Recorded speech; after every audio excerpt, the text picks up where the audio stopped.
On the 11th of February, 1982, a Norwegian Maritime Directorate field officer arrived at the Lezend shipyard to conduct a routine damage survey on a commercial trawler that had limped into port the previous night with her trawl gear destroyed and her starboard hull scored with markings the harbormaster's initial report described as circular lacerations of unknown mechanical origin.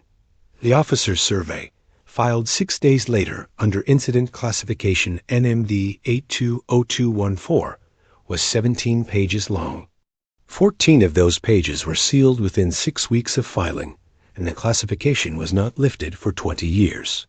The two vessels involved in the incident, the deep-trawler Havdan and the rescue vessel Skarstein, which responded to the Havdan's distress call, were both impounded at Lezend for 11 days, during which their crews were instructed not to discuss the events of February 11th with anyone outside the Directorate's investigation.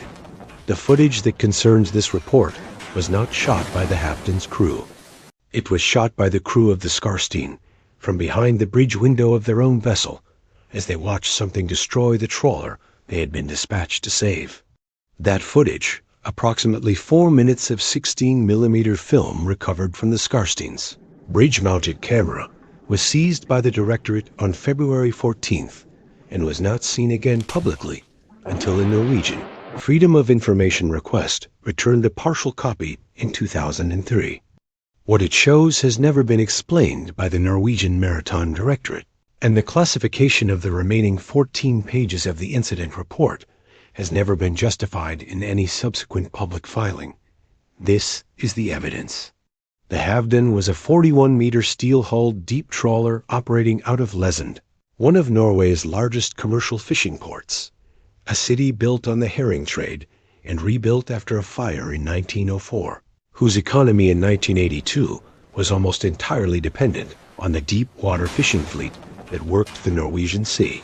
Her skipper, a man named Reidar Stensrud, had been working these waters for 23 years, and according to his crew, there was not a trench, shelf, or canyon within 200 nautical miles of the coast that he had not dragged at least once. In the winter of '82, Stensrud was running experimental deep trawl operations over the Norwegian Trench, a submerged channel that runs the length of the Norwegian coastline at depths exceeding 700 meters in places, carved by glacial meltwater during the last ice age and maintained by the deep circulation of cold Atlantic water that flows along Norway's continental margin. It is one of the deepest near-shore marine features in the North Atlantic. It is also, by any credible historical assessment, the birthplace of the Kraken legend, a body of folklore stretching back to the 12th century writings of the Norwegian historian Sverre Sigurdsson, who described an organism in the deep waters off Norway, so vast that men who have seen it mistake it for an island, and so old that its back is covered in earth and growing things. 800 years later, Stensrud was lowering his nets into the same water. His operation was targeting deep water species at 400 meters, a depth that, in 1982, was at the extreme edge of commercial trawling capability, and one that placed his nets in a water column that had never previously been disturbed by fishing equipment. What lived at that depth, in the Norwegian Trench, had never encountered a trawl net before. His crew for the February voyage consisted of 4 men in addition to himself. His boatswain, Bjørn Erlandsen, 48, who had fished these waters since he was 16, and who kept a quiet contempt for anything he hadn't seen with his own eyes. 2 experienced deckhands, whose depositions contribute little beyond confirming the sequence of events. And 1 junior deckhand, Knut Hafseth, 24 years old, and on his 3rd deep water voyage, whose testimony would become the most detailed account of the encounter, because he was standing in the wrong place when it began. The ship's log entry for February 11th, timed at 14:22, records that the Havdan had been trawling at 410 meters for approximately 90 minutes when the winch load sensors registered a spike that Erlandsen, in his sworn deposition, described as beyond anything I had seen in 32 years of trawling. The kind of load that suggests you have snagged geological structure except the sonar showed nothing beneath us but open water. The load held. Stensrod ordered the winch motors reversed to attempt to free the nets, but the load increased. The ship's log records a second entry at 14:26. Nets held at depth. Load increasing. Preparing to cut cables. It was the last routine entry in the Havdan's log for the next 43 minutes. What happened during those 43 minutes has been reconstructed from 5 sworn depositions given to the Norwegian Maritime Directorate, from the Havdan's remaining log entries, from the radio transcriptions between the Havdan and Lesen Port Authority, and from the Skarstein's bridge camera footage, the only visual record that survived. According to the depositions, Erlandsen was the first to see it. He was standing amidships, monitoring the winch cables, when movement in the water alongside the starboard hull drew his attention downward. In the testimony he gave 3 days later, Erlandsen described what he saw in language that the Directorate transcriber noted he delivered, without hesitation or apparent embellishment, in the tone of a man reporting a mechanical failure. 3 arms, each as thick as the trunk of a mature spruce, broke the water surface alongside the starboard hull. They rose slowly. Water streamed off them as they emerged, and the water around their bases churned white when they displaced the surface. What Erlandsen described next is what separates this testimony from any standard maritime incident report, and what likely prompted the Directorate's decision to classify the full file. The arms were dark green, not the reddish-brown of a giant squid brought to the surface in a trawl net, which Erlandsen testified he had seen twice in his career, but a deep mottled green that he said looked wrong for anything I know that lives in water. The surfaces of the arms were not smooth. Erlandsen described a thick, ridged texture covered in what he called stone growths, layered formations encrusting the skin that he compared to the calcified buildup on pier pilings that have been submerged for decades. Except these formations were on a living creature, and they were covered in what appeared to be strands of dead plant matter and organic debris that trailed off the arms as they rose from the water. The tips of the arms, Erlandsen noted, were not pointed or tapered in the way he associated with squid anatomy. They were blunted, rounded, and irregular, as though they had been damaged and had regrown, and not just once, but multiple times, each regrowth slightly different in shape and texture from the last. The suction cups lining the arms were enormous, each approximately the diameter of a man's closed fist, and they were not uniform. Some had toothed rings that were chipped and worn smooth, while others appeared sharper, as though different cups had seen different amounts of use over a span of time that the condition of the arms made difficult to estimate with any comfort. The water around the arms, Erlandsen testified, was clouded, not with blood or ink, but with sediment, as though the creature had brought the floor of the trench with it when it surfaced. He noted something else that he could not explain. The water immediately surrounding the arms appeared to shimmer, a visual disturbance he attributed to a temperature differential between the creature's body and the surface water, consistent, though Erlandsen would not have known this, with a rapid ascent from bathypelagic depths where water temperatures hover just above freezing. No known cephalopod species has been documented performing a vertical migration of this magnitude from 400 meters or deeper to the surface in the time frame the evidence suggests. The arms continued to rise. More of the creature's body surfaced alongside the hull. A broad, blunt-headed mass that Erlandsen's deposition describes as not shaped like any squid I've ever seen, pulled from a net, wider at the front than behind, encrusted with the same calcified formations that covered the arms, and trailing clouds of sediment and organic matter that darkened the water around the hull. The creature's body, measured against the Havdan's known hull length in subsequent analysis of the Skarstein's footage, was comparable in mass to the vessel itself. At 14:29, 3 minutes after the Havdan's last routine log entry, Stensrod transmitted an open distress call on VHF Channel 16 requesting immediate assistance, stating that his vessel was under attack by an unidentified marine animal of extreme size, and that he was unable to free his trawl gear or maneuver. The Skarstein, a 72-meter rescue and salvage vessel stationed at Lesund, responded at 14:31 and was underway within 4 minutes. She arrived on scene at 15:08, 39 minutes after the initial distress call, expecting, according to her Captain Henrik Mallen's subsequent report, a vessel in mechanical distress, possibly tangled in her own trawl cables. What Mallen and his crew found was a 41-meter trawler being held in the water by something that was, by all visual assessment, as large as the trawler itself. Mallen's report, filed separately from the Directorate investigation and obtained through the same 2003 information request, contains a passage that is notable for its restraint.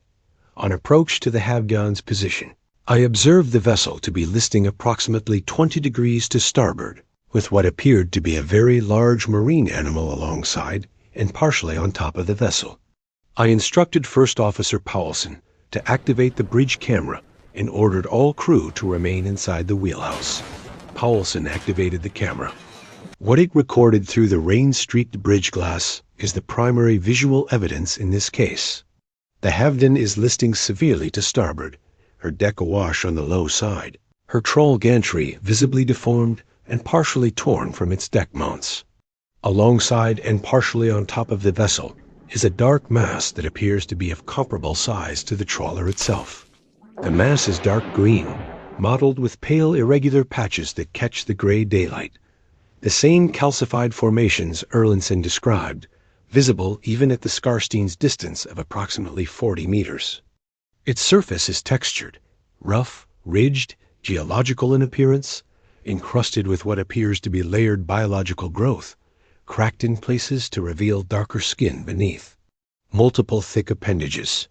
The footage quality makes an exact count impossible, but Paulsen's written statement describes at least 6 are draped over the Havden's deck and wrapped around her hull, each one covered in rows of circular structures that the subsequent damage survey confirmed were suction cups.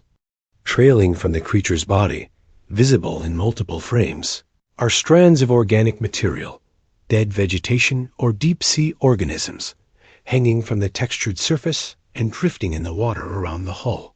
No known species of giant squid, Architeuthis ducks, the largest catalogued cephalopod in the North Atlantic, has ever been observed with epibiotic growth of this nature. Architeuthis specimens recovered from trawl nets and beach strandings consistently present with smooth, relatively clean skin surfaces, and their maximum confirmed lifespan is approximately 5 years. The organism visible in the Skarstein's footage is carrying what appears to be decades or centuries of accumulated biological colonization on its body, characteristic that implies either a radically different dermal composition from any known squid species, or an organism that has been alive long enough for its own body to become a substrate for other marine life. That question, how long this organism has been alive, would not receive even a preliminary answer for another 9 years, and it would come not from marine biology, but from a Statoil pipeline inspection survey that found something it was not looking for in the same trench, 30 nautical miles to the south. But the footage from the Skarstein captured something else, something that 3 of the 5 Havgård crew members independently corroborated in their sealed depositions, and that Paulsen's written statement describes in a single sentence that the Directorate investigator underlined twice. As the Skarstein held position approximately 40 meters from the Havgård's port side, filming through rain-streaked glass, the creature's skin changed color. The shift was not subtle. Paulsen described it as a darkening, like a bruise spreading across the entire animal in the space of a few seconds, the green going almost black. Erlandsen, in his deposition, described the same phenomenon from his position on the Havden's deck, the chromatophore clusters beneath the creature's skin, and he used the word chromatophore, which the transcriber flagged as requiring him to explain it to the investigating officer, fired in sequence, and the whole animal went dark. Chromatophore response is a documented feature of every known cephalopod species, a color change driven by the expansion of pigment cells in the skin. typically associated with communication, camouflage, or agitation. But the speed and totality of the shift, described by the witnesses, and partially visible in the Skarstein's footage, even through the bridge glass, exceeds anything documented in cephalopod specimens of any size. What happened next supports the interpretation that the darkening was an aggression display. In the Skarstein's footage, beginning at approximately the 2-minute 40-second mark, a long appendage, far longer and thinner than the arms gripping the hull, with a visibly enlarged, club-shaped end, rises from the water alongside the Havdon's stern. It swings in a single heavy arc over the trawl gantry and wraps once around the upper frame of the crane structure. The appendage locks tight, then a single, powerful, downward pull. The crane structure separates from its deck mounts with a visible lurch, and the appendage drags it over the gunwale and into the water in one continuous motion, spray erupting on impact. Powelson described the motion as deliberate, not thrashing, not struggling, but one controlled pull, like a man tearing a branch off a tree. What is significant about this appendage, what separates it from the arms already visible on the vessel, is its terminal structure. The club-shaped end, visible in 2 frames of the Skarstein's footage before spray obscures the image, appears to bear both circular suction cups and curved, hooked structures between them. This detail matters. No single catalogued cephalopod species possesses both suction cups and hooks on the same appendage. Architeuthis dux, the giant squid, has toothed suction cups on its tentacle clubs. Mesonicoteuthis hamiltoni, the colossal squid, a separate species confirmed in Antarctic waters, has rotating hooks.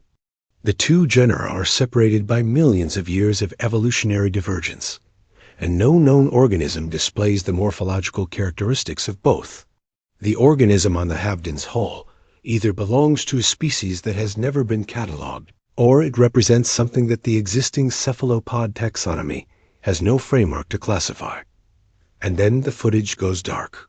Not because the camera stopped. Not because the Skarstein turned away. At approximately the 3-minute mark, a massive expulsion of dark fluid, ink, erupts from beneath the creature's body, and within seconds, the water surrounding the Havdon turns completely opaque. The Skarstein's footage shows nothing but black water and the upper tips of the Havdons, masked for the next 38 seconds. Ink production is metabolically expensive in all known cephalopods. The biological cost of generating the volume required to render the water opaque around a 41-meter vessel implies ink sacs of a scale that no marine biologist has ever had the opportunity to study, because no organism of this size has ever been available for examination. What the creature did during those 38 seconds of total visual blackout is known only from the audio captured by the Skarstein's bridge camera. The microphone continued recording through the visual obscuration.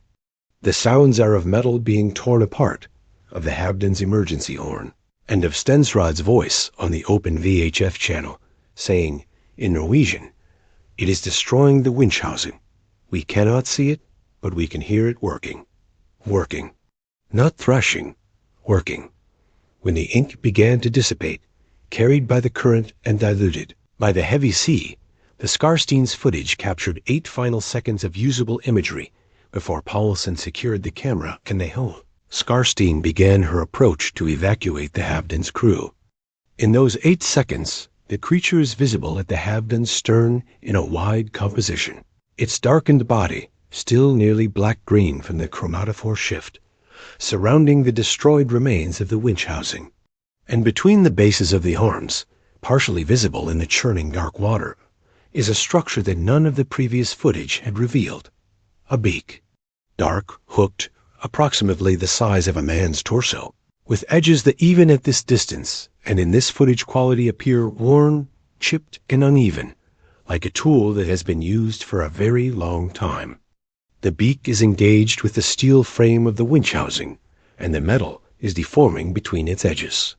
Powelson's written statement, the one with the underlined sentence, reads, "The animal was not attacking the vessel. It was disassembling it. Within 90 seconds, the creature released the have-done. The arms slid off the hull, trailing strands of organic debris and clouds of dislodged sediment as they submerged, and the massive body sank below the surface with a slowness that communicated weight rather than urgency. The descent of something that was not fleeing, but choosing to leave. The water, still stained dark from the ink discharge, gradually settled. The Havden was still afloat, but listing, her trawl gear destroyed, her crane gone, her winch housing crushed, and her starboard hull covered in a pattern of circular depressions with gouged channels scored between them that the shipyard survey would spend the next 5 days documenting. The Skarstein evacuated 3 of the 5 crew members, including Hafseth, who had not spoken since the creature had submerged, and who, according to the Skarstein's medical officer, was responsive but unable to describe what had happened when asked. Stensrod and Erlandsen remained aboard the Havden and brought her into Lesant under auxiliary power, arriving at O-3-17 on February 12th. Hafseth gave his deposition 4 days later, after the Directorate investigator made 3 separate requests for his testimony. It was Hafseth's account, not Erlandsen's, not Paulsen's, not the footage itself, that contained the detail the investigator returned to 3 times during the interview, asking Hafseth to repeat it and confirm that he was certain of what he had seen. Hafseth had been less than 2 meters from the creature's head when it broke the waterline alongside the hull. He described the eye. One eye, the near one, rising from the dark water directly below his position at the starboard railing. He described it as wider than his own shoulders. Wider, he said, than any part of the creature should have been, as though the eye was too large even for the head that carried it. Dark and wet, reflective like polished glass, with a horizontal pupil that was dilated far wider than any squid eye he had seen in nature documentaries. Dilated, he said, as though the eye was built to see in a place where there was almost no light at all. Around the outer edges of the eye socket, Hafseth described calcified growth, the same encrusted formations visible on the creature's arms and body, framing the eye in what he called a ring of stone, like the eye was set into a wall. The Directorate investigator asked Hafseth if the eye had moved. Hafseth's answer, as recorded in the deposition transcript, was delivered after a pause that the transcriber noted lasted 11 seconds. It looked at me. He paused again. It adjusted. The investigator asked him to clarify what he meant by adjusted. The pupil changed. It focused on me specifically. It was not reacting to light or movement. It was looking at me the way a person looks at something they are deciding about. Giant squid eyes, the eyes of Architeuthis ducks, are among the largest in the animal kingdom, reaching diameters of up to 27 centimeters, an adaptation believed to serve deep water light detection in the mesopelagic and bathypelagic zones where ambient light is negligible.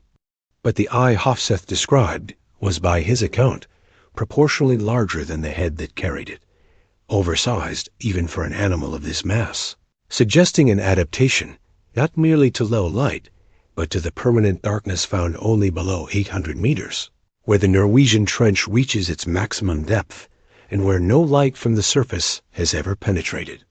The Directorate's damage survey of the Havden's hull, conducted over 5 days at the Lesund shipyard, documented 312 individual suction cup impressions on the starboard hull plating, arranged in parallel rows, consistent with the placement pattern of suckers on a cephalopod arm. Each impression was approximately the diameter of a man's fist.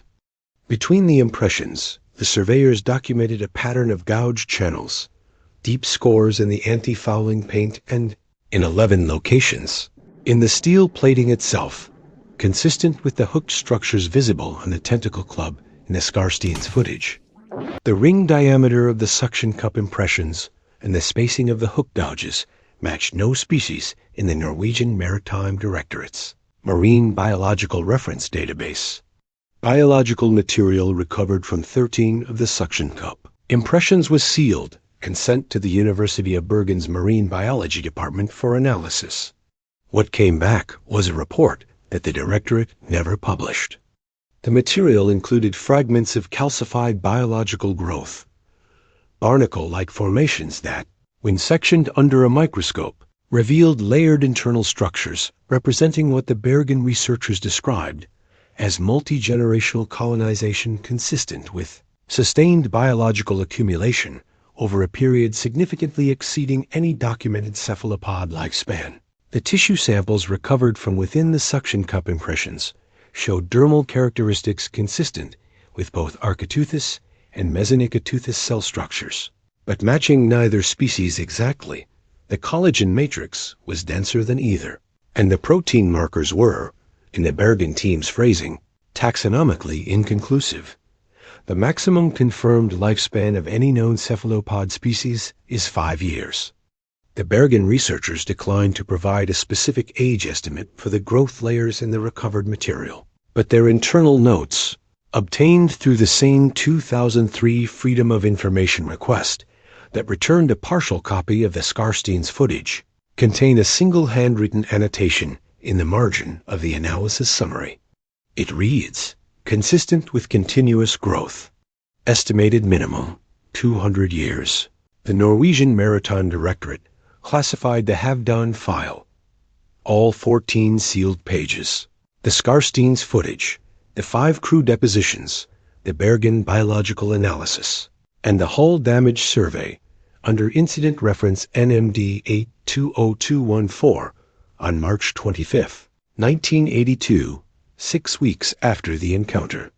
The official cause of damage to the Havdan was listed as contact with submerged obstruction. No submerged obstruction has ever been charted in the waters where the Havdan was operating. The Norwegian Trench at that location is 412 meters deep, with a sediment bottom and no geological features within 30 nautical miles that could account for the damage. Pattern documented on the hull. Stensrud never returned to deep trawl operations over the trench. Erlandsen retired from commercial fishing within the year. Hofseth, according to the interview he gave in 2003, the same year the partial footage was released, had not been on a vessel since 1983. He said he could still see the eye when he closed his own. 21 years later, he described the pupil adjusting with the same 11-second pause that the director transcriber had noted in his original deposition. Whatever lives in the Norwegian Trench did not stop existing because the directorate sealed the file. And 9 years after the Havdan limped into Lesund with 312 suction cup impressions on her hull and a classified report that concluded nothing, a Statoil pipeline inspection crew working 30 nautical miles south along the same submerged channel would find the evidence it left behind scored into 40 meters of concrete-coated subsea pipeline at a depth of 380 meters. The ring diameter of the impressions matched the Havdan's hull scarring within 2 millimeters. The hook gouge spacing was identical, and the biological material embedded in the concrete, when carbon dated, would provide the first forensic answer to the question the Norwegian Maritime Directorate had been avoiding since 1982. How long has it been down there? 9 years after the Norwegian Maritime Directorate sealed the Havdan file and listed the cause of the vessel's damage as contact with submerged obstruction. A Statoil pipeline inspection team working 30 nautical miles south along the same submerged channel found evidence that the obstruction was still there. It had left its signature on 40 meters of concrete-coated subsea pipeline at a depth of 380 meters. And the biological material embedded in that signature, when subjected to analysis that the Directorate had never requested for the material recovered from the Havdan's hull, would answer the question that the sealed file had been designed to avoid. This is the second report. In September of 1991, Statoil, the Norwegian state oil company that controlled the majority of Norway's offshore petroleum infrastructure, was conducting a routine integrity survey on the Statfjord to Mongstad subsea pipeline, a concrete-coated steel line that carried crude oil from the Statfjord field in the northern north sea to the Mongstad refinery on Norway's western coast. The pipeline's route crossed the Norwegian Trench at multiple points, running along the edge of the submerged channel at depths ranging from 200 to 400 meters before rising toward the shallower continental shelf on the Norwegian side. The trench, the same geological feature where the Havdan had been trawling 9 years earlier, the same 700-meter deep channel that has generated a millennium of maritime folklore, was not considered a risk factor in Statoil's pipeline integrity assessments. The concrete weight coating was designed to resist trawl impacts and anchor drags. It was not designed to resist what had been wrapping itself around it. Routine inspections of subsea pipelines in this era were conducted by remotely operated vehicle, an ROV, deployed from a dive support vessel holding station above the pipeline corridor. The inspection was expected to take 4 days. It was terminated on the second day. The dive support vessel assigned to the survey was the Havern, an 86-meter dynamically positioned vessel operating out of Stavanger with a crew of 42, including a 4-person ROV team and 1 contracted marine biologist, Dr. Ingrid Solving, 36, who had been brought aboard to assess biological fouling on the pipeline's concrete coating. A standard practice on North Sea, subsea infrastructure, where marine growth can obscure inspection imagery and, in extreme cases, compromise the structural integrity of the weight coating. Solvang was methodical, cautious, and had conducted similar assessments on 7 previous pipeline surveys without encountering anything that her training at the University of Oslo's Marine Biology Department had not prepared her for. Her assignment on the Havern was routine. Her report would not be. The GROV pilot was Turge Bakken, 41, a former Royal Norwegian Navy diver who had transitioned to commercial ROV operations in 1984 and who had logged more hours of bottom time on Norwegian subsea infrastructure than any other operator in Statoil's contractor pool. Bakken was pragmatic, not easily rattled, and approached his work with the clinical detachment of a man who had spent years looking at the ocean floor through a screen and understood that most of what you saw down there was sediment, pipe, and nothing. His operational log for September 17, 1991, records that the inspection began at 0-7-40-5 with a ROV, the pipeline corridor at 380 meters depth, approximately 12 nautical miles northwest of the trench's central axis. The first 6 hours of inspection footage are unremarkable. Standard pipeline imagery showing concrete coating in various states of marine colonization, minor impact damage from trawl gear, and the usual accumulation of sediment along the pipe's lower circumference. At 13:52, Bakken's operational log records a single entry that departs from the clinical language of the preceding 6 hours. Anomalous scarring on pipeline surface. Requesting Solvang to monitor feed. What the JOV camera had found was a section of pipeline where the concrete weight coating was covered in a pattern of markings that did not correspond to any damage category in Statoil's pipeline integrity database. The markings were circular impressions, hundreds of them, arranged in parallel rows that wrapped around the circumference of the pipeline, each impression approximately the diameter of a man's closed fist, pressed deep enough into the concrete coating to leave permanent deformation. Between the circular impressions, scored into the concrete in parallel channels, were gouges, deep, curved cuts that had penetrated through the weight coating and in several locations exposed the steel pipe beneath. The gouges were consistent with the marks that would be left by a hooked structure dragged across a hard surface under extreme pressure. The scarring extended for 40 meters along the pipeline's length.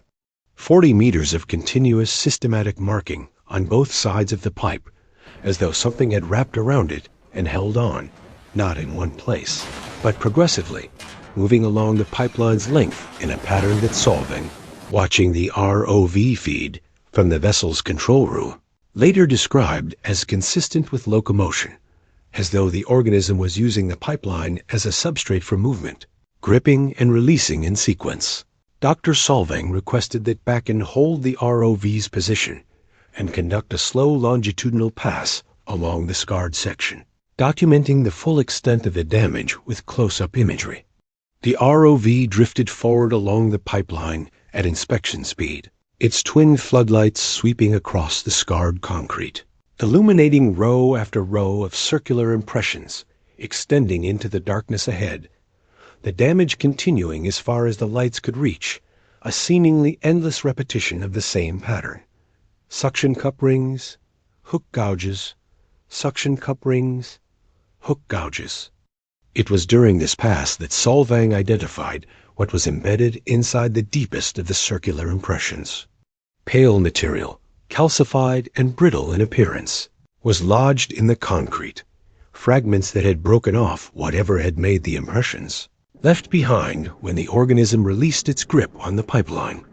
In several of the gouged channels between the suction cup marks, dark organic residue was visible, and what appeared to be compressed strands of deep-sea organisms, filaments and fragments of biological material that had been pressed into the concrete by the pressure of the contact, as though the organism making these marks was carrying debris on its body that was scraped off and embedded during the interaction.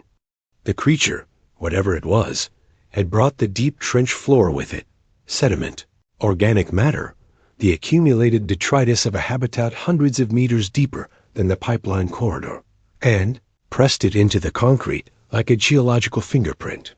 Solvang requested that the ROV's manipulator arm collect samples from the pipeline surface. Over the next 3 hours, Bakken's ROV extracted biological material from 11 of the suction cup impressions and 4 of the gouge channels, depositing each sample in sealed collection containers mounted on the ROV's sample tray. The materials Solvang examined that evening in the Havon's onboard laboratory would occupy her analysis for the next 6 weeks and produce a report that Statoil's Pipeline Integrity Division would decline to publish. But before the sample analysis began, before the carbon dating, before the tissue work, before the taxonomic assessment that would place this organism outside every existing classification framework, Bakken did something that was not in the inspection plan. During a shift change at 22:15, when the control room was unmonitored for approximately 20 minutes, Bakken redeployed the ROV from the pipeline corridor and directed it east, toward the edge of the Norwegian Trench, where the seafloor dropped away from the pipeline's sediment plain into the deep channel below. Bakken's operational log contains no entry for this excursion. What is known about it comes from the VHS recording Bakken made of the ROV's video feed, which he copied from the vessel's recording system before his supervisor ordered the original footage erased from the project archive the following day. The VHS tape, which Bakken kept for 12 years before providing it to a Norwegian documentary crew in 2003, shows the following. The REVAV leaves the pipeline corridor and moves east across the flat sediment plain, its twin floodlights casting a narrow cone of white light forward into the dark water. The seafloor is featureless, gray sediment, undisturbed, no marine life visible.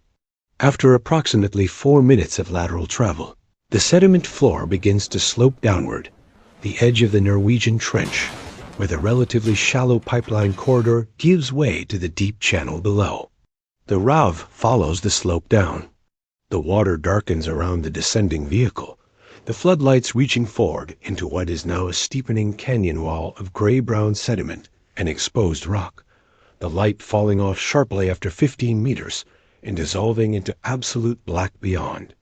Marine snow thickens in the water as the ROV descends, the particles lit bright white in the floodlights, drifting upward past the camera like a slow blizzard in reverse, increasing in density with every meter of depth gained. The ROV's depth gauge reads 500 meters, 550, 580. At 580 meters, the floodlights sweep across a section of trench wall that shows scoring, parallel rows of circular impressions in the exposed rock, the same pattern visible on the pipeline above, except here, on natural stone rather than concrete. The marks are shallower, older, weathered by the deep current. The creature uses this route. It has been using it for long enough to leave marks in stone. At 620 meters, the ROV's lights reached what Bakken, in the 2003 interview, described as the side of a building. It was not a building.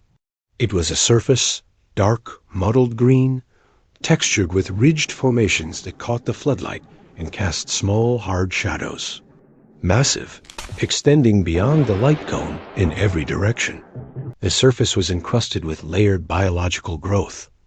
Calcified formations built up in what appeared to be successive generations of colonization, cracked in places to reveal darker material beneath, with strands of organic debris trailing from skin folds and gaps between the calcified plates.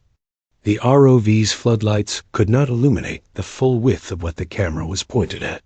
The edges disappeared into darkness on both sides of the frame, and the organism, if it was a single organism, extended further into the trench below than the light could reach. Most of the image was darkness, particulate haze, and the edge of the light cone.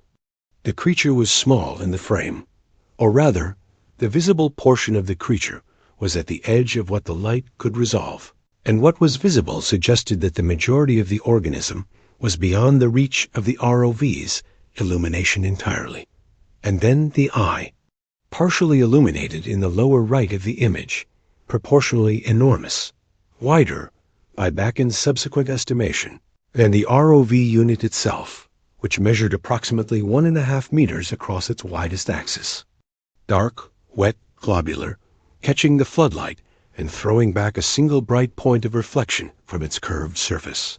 The pupil was visible, a horizontal slit, dilated wide, adjusted to conditions found only in the permanently dark water below 800 meters.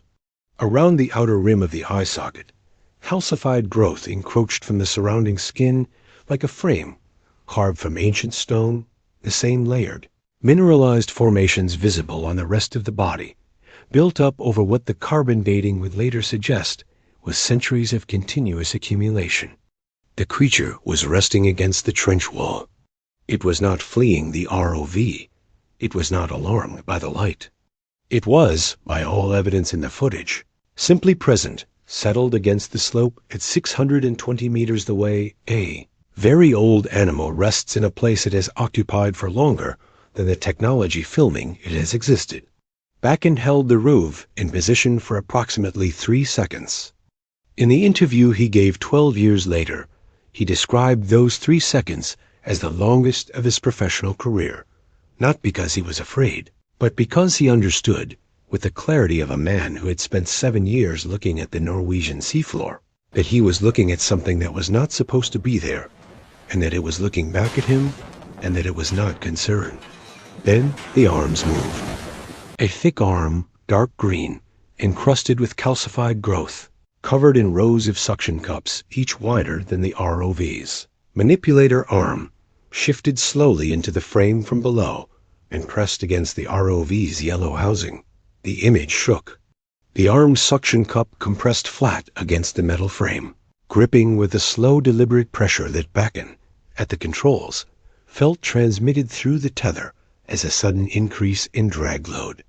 A second arm entered the frame from the left, moving slowly into the light, its encrusted surface catching the floodlight. Calcified formations, dark green hide, chipped suction cup rings reaching toward the camera housing. The eye, still visible in the lower right of the frame, did not move. It remained fixed on the lens, the twin floodlight reflections steady on its dark, wet surface, the dilated pupil unchanged. The creature was watching its own arms dismantle the machine that was filming it. The second arm made contact with the camera housing, and the image cracked, a physical fracture spreading across the lens from the point of impact, the picture distorting behind the splintered glass. The last usable frame shows the creature's encrusted skin at point-blank range, the calcified formations filling the fractured image, the hooked claws between the suction cups visible in harsh detail at a distance of less than 1 meter. Then the camera broke free from its mount. The image tilts violently, the floodlights spinning away from the creature's body. a massive dark green form sliding upward out of frame as the camera drops into the water column below. For 3 seconds, the falling camera captures nothing but marine snow particles streaking upward through the spinning light beam, the image dimming as the lens tumbles away from the creature and into the black depth of the trench. Then nothing. The ROV unit was never recovered. The tether showed a clean separation point, consistent with mechanical overload, the kind of failure that occurs when something pulls the vehicle beyond the cable's rated capacity.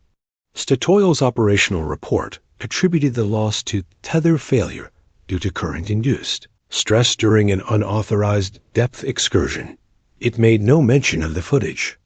Bakken was reprimanded for unauthorized operation outside the designated inspection corridor and removed from the survey. He was not asked what he had seen. He kept the VHS tape. In the Haverns laboratory, Dr. Solvang's analysis of the material recovered from the pipeline scarring proceeded over the following 6 weeks and produced results that she compiled into a 43-page report submitted to Statoil's Pipeline Integrity Division in November of 1991. Calcified fragments recovered from the suction cup impressions, when sectioned and examined under microscopy, revealed layered internal structures representing multi-generational colonization, successive populations of calcifying organisms, growing on top of the remains of previous populations, all anchored to the dermal surface of a living host. Solvang carbon dated the material. The outermost growth layer, the most recent colonization, returned a date consistent with contemporary biological activity, confirming that the organism carrying this growth was alive and actively accumulating biological material on its skin. The innermost layers, closest to the host organism's dermal surface, returned dates that Solvang's report describes in language that is notably cautious for a document that was never intended for publication. The basal layers of the calcified accretion indicate initiation of colonization at a minimum of 200 to 300 years before present, assuming standard rates of biogenic carbonate accumulation in North Atlantic deep water environments. 200 to 300 years of continuous growth on a single living organism. The organism carrying this calcified accumulation has been alive since before the American Revolution, since before the Industrial Revolution, since before the science of marine biology existed to catalog it. No known cephalopod species has a documented lifespan exceeding 5 years. The tissue samples recovered from the gouged channels showed dermal characteristics that Solvang described as taxonomically ambiguous, cell structure consistent with Architeuthis ducts, including chromatophore distribution patterns characteristic of deep water cephalopods, but with a collagen matrix significantly denser than any known specimen, and protein markers that matched no cataloged species in the existing literature. Her report's conclusion states, the biological evidence is consistent with contact by an unclassified deep water cephalopod of significant mass and apparent longevity. The organism displays characteristics shared with both Architeuthis ducts and Mesonicoteuthis hamiltoni, but is definitively identifiable as neither. The specimen represents either an undocumented species or a taxonomic anomaly, for which current classification frameworks are inadequate. Statoil received the report. Their official pipeline inspection summary, filed in January of 1992, attributed the concrete coating damage to mechanical abrasion from trawl gear or anchor drag. Solvang's biological analysis is not referenced. It is not attached. It does not appear in any subsequent Statoil publication. When asked about it in 2003, a Statoil spokesperson stated that biological assessments conducted during routine inspections are advisory in nature and do not form part of the pipeline's structural integrity record. Advisory. It advised that something centuries old was wrapping itself around their pipeline. They noted the advice and filed it away.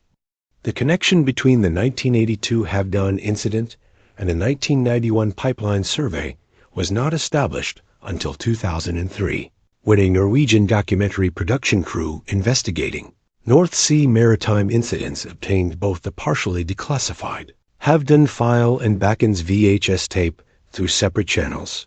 The Havden material through a Freedom of Information request to the Maritime Directorate, and Backen's tape through direct contact with the RERAV pilot, who had by then left the offshore industry and was willing to share what he had kept. The documentary was never completed. The production company cited funding issues, though the producer, in a 2009 interview with a Norwegian maritime history publication, stated that certain institutional pressures were applied that made continued production impractical. But before the project was shelved, the production crew commissioned a forensic comparison of the scarring patterns from both incidents.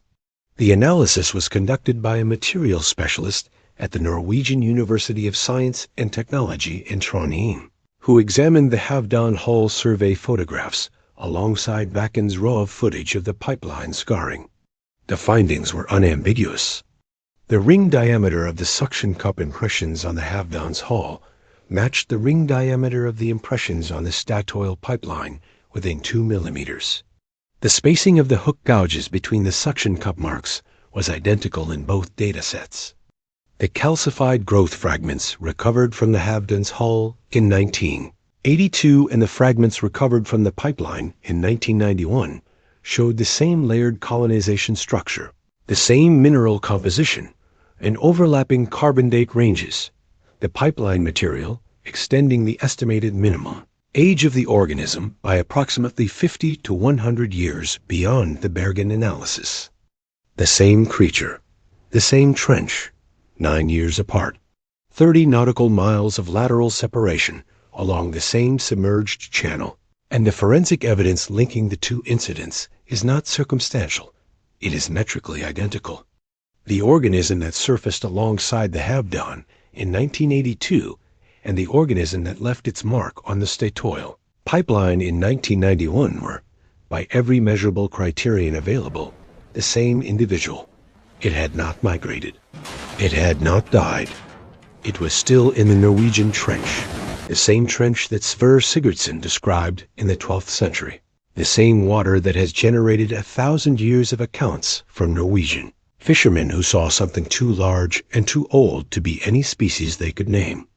The Norwegian Maritime Directorate sealed file on the Havdan remains partially classified as of the date of this report. Statoil's biological assessment has never been published. Backen's VHS tape has been viewed by fewer than a dozen people. The ROV unit remains on the floor of the Norwegian Trench, 620 meters below the surface, in the possession of whatever took it. What the combined evidence from these two incidents describes is not ambiguous, though every institution that has handled it has worked to ensure that it remains unresolved. A deep-water cephalopod of a size comparable to a commercial fishing vessel, displaying morphological characteristics of multiple known species, but matching none, its body encrusted with centuries of calcified biological growth, inhabiting the Norwegian Trench at depths exceeding 600 meters, capable of ascending to the surface and demonstrating a deliberate intentionality that multiple witnesses and two separate bodies of forensic evidence consistently support. Whether what lives in the Norwegian Trench is a surviving specimen of a species that science has never catalogued, or something older, the organism behind a legend that predates modern taxonomy by 800 years, the creature that Norwegian fishermen have been describing since before science existed to dismiss them, remains officially undetermined. The evidence exists. It has been measured, carbon dated, filmed, and forensically compared. It has also been sealed, suppressed, buried in advisory reports, and erased from operational archives. The Norwegian Trench is 700 meters deep. 95% of the deep ocean has never been surveyed. The Kraken was never a myth that needed to be proven. It was an observation that needed to stop being ignored. If you have encountered something in deep water that you have not been able to explain in the Norwegian Sea or in any ocean, we want to hear about it in the comments below. Subscribe to Maritime Incident Files for more accounts from the deep.